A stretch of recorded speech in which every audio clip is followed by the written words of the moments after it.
Bonjour, bienvenue à protégersoncolis.com, le site qui vous aide à protéger vos colis contre les invasions de zombies, contre vos voisins, contre un écroulement économique et toutes ces choses-là.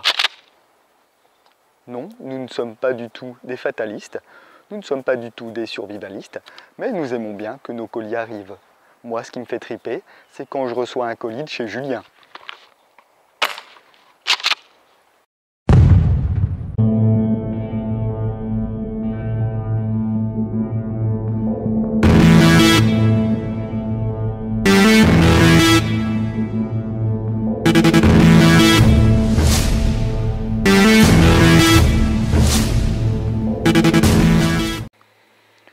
Donc un des derniers colis envoyés par Pulse Japan. Bon, rassurez-vous, hein, Julien revient en septembre avec une nouvelle enseigne. On vous en dira un petit peu plus en temps voulu. Donc un colis, alors ce qui m'inquiète un petit peu, enfin ce qui m'inquiète ou pas, c'est qu'à l'intérieur, il ne devrait pas y avoir tant de choses que ça. Donc la taille du carton m'interpelle un petit peu. Donc on va ouvrir ça ensemble. C'est pour ça que j'ai choisi en fait cette fois-ci de l'ouvrir en direct. Comme ça vous pourrez lire la surprise sur mon visage que vous ne voyez pas. Donc le colis a mis une semaine à arriver, un peu plus d'une semaine à arriver par la poste japonaise. C'est bien emballé. Waouh! Mon Dieu!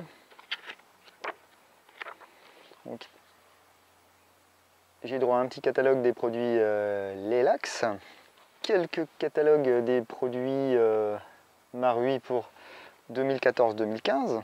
Oh là là, j'adore les goodies. Un sac Tokyo Marui avec à l'intérieur un dépliant du MEP9 que vous avez pu découvrir il y a quelques jours en exclu dans l'antre. Encore un catalogue. En fait, je pense qu'il s'est servi un petit peu du carton comme poubelle hein, à la fermeture de Pulse. Encore une affiche Marui. Ce sont toutes les nouveautés Marui. Alors, vous voyez, au début, 2014. Bon, est-ce qu'il sortira cette année? On ne sait pas trop. Un M870 en tan. Oh. Un Scar en silver. Scar H, une réplique de Turi chez Marui.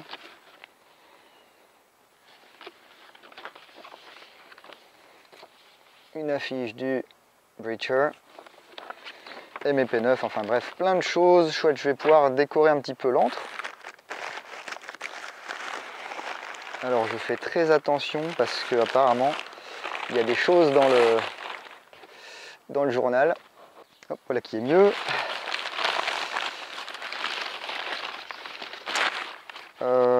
Oh tiens, des cartouches pour M870, entre autres.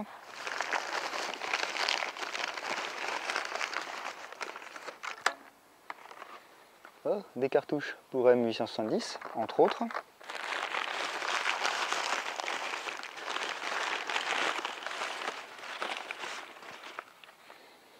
Un réservoir supplémentaire de gaz pour M870 Breacher.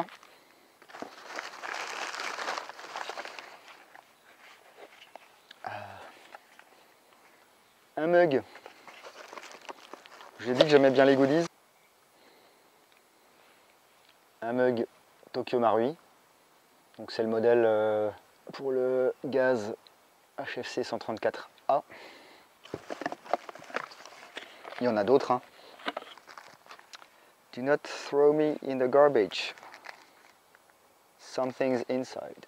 Ok. J'espère que c'est pas fragile. Cool. Un petit patch Tokyo Marui. Je vous ai dit que j'aimais bien les goodies. Donc encore plein de papier bulle, donc c'est bien protégé. Hein.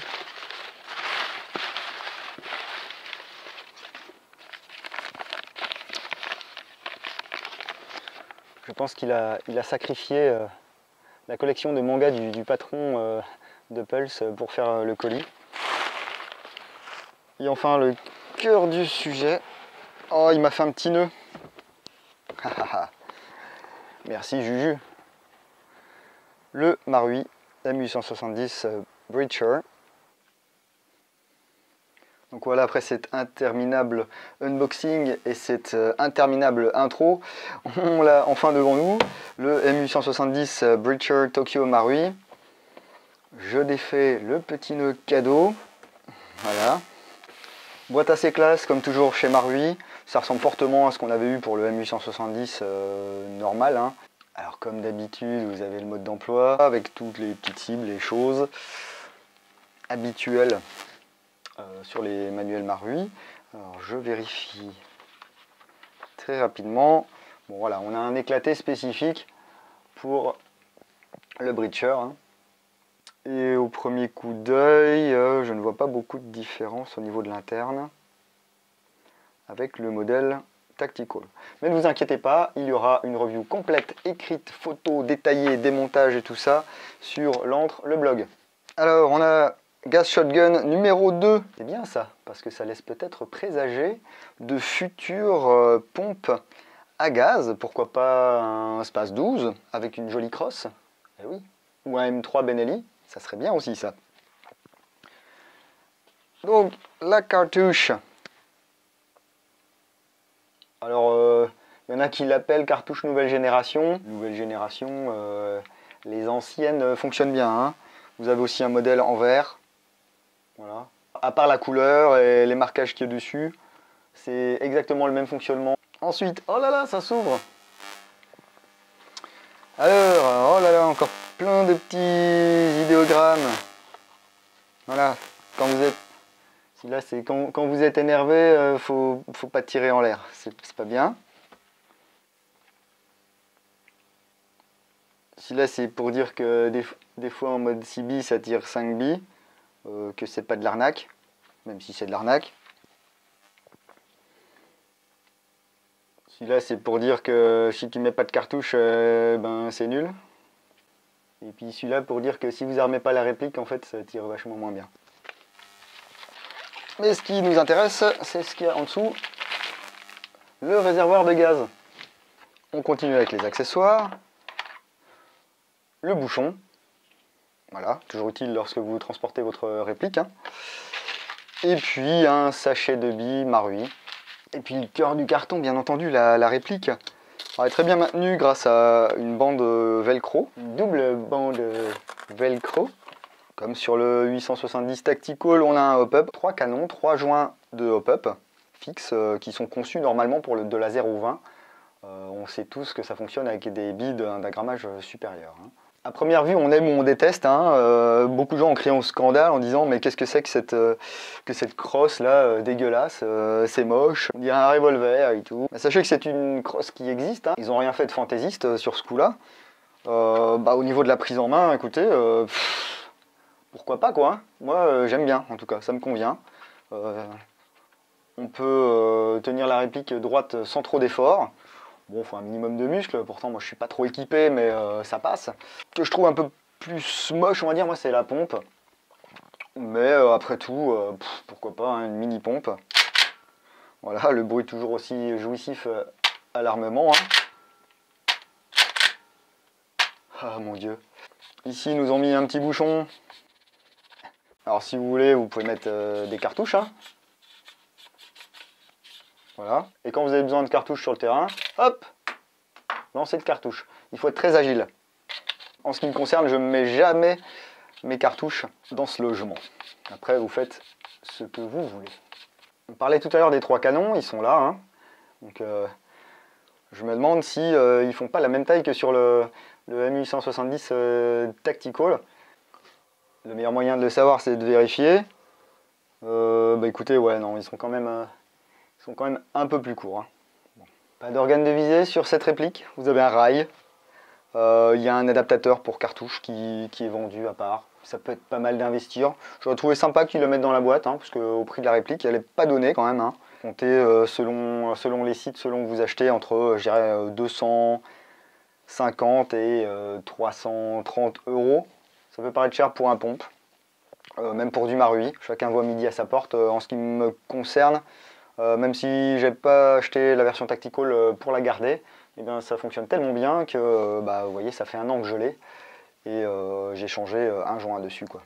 Et encore parce que j'ai fait la brute pendant la review. Allez bref, 3615 c'est à vie, c'est terminé. Ici on voit qu'il y a quand même un attache-sangle. Enfin un attache-sangle, ici vous attacherez rien du tout, mais vous allez pouvoir adapter un anneau de sangle ou un bout de paracorde avec un mousqueton ou ce que vous voulez, hein. Ça vous permettra de porter la réplique style sangle 1 point. Comme sur la version Tactical, ici en actionnant la pompe, vous avez un petit bitonio qui va déterminer si vous avez tiré 3 billes ou 6 billes. Il suffit de l'actionner, hein. 3 billes, 6 billes, hop.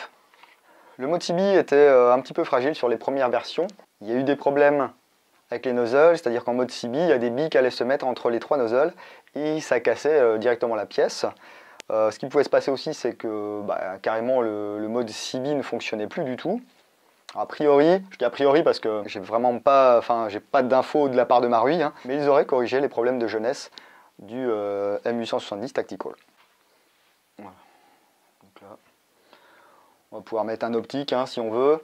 Bon, je trouve ça dommage de mettre un optique sur ce type de réplique vraiment courte.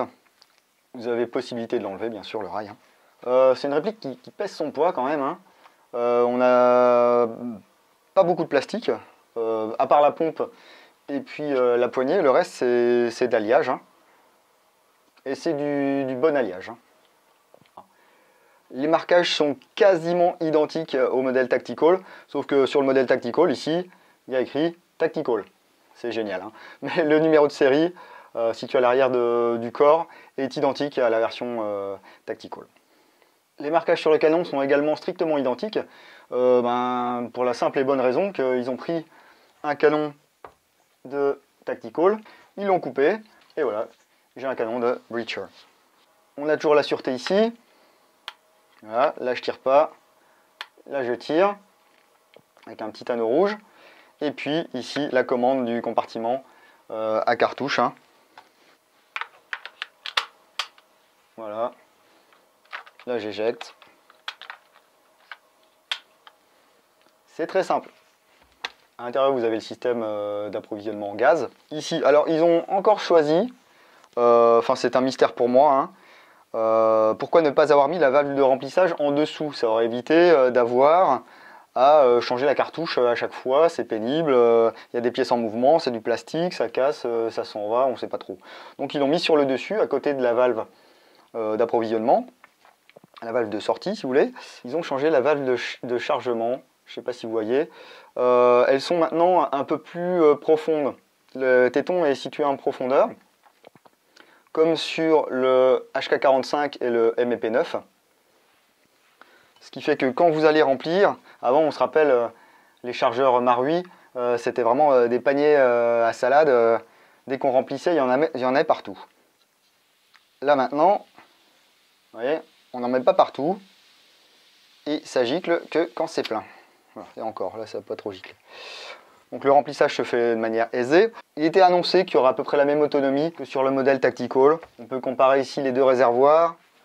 Bon, franchement, je suis pas persuadé qu'on arrive à avoir la même autonomie avec les deux réservoirs de gaz, hein. Une fois le plein de gaz fait, on ne se trompe pas, hein. Le téton de verrouillage il va vers l'arrière. Vous avez un bouton ici. Voilà, le bouton va venir effacer le cran de verrouillage.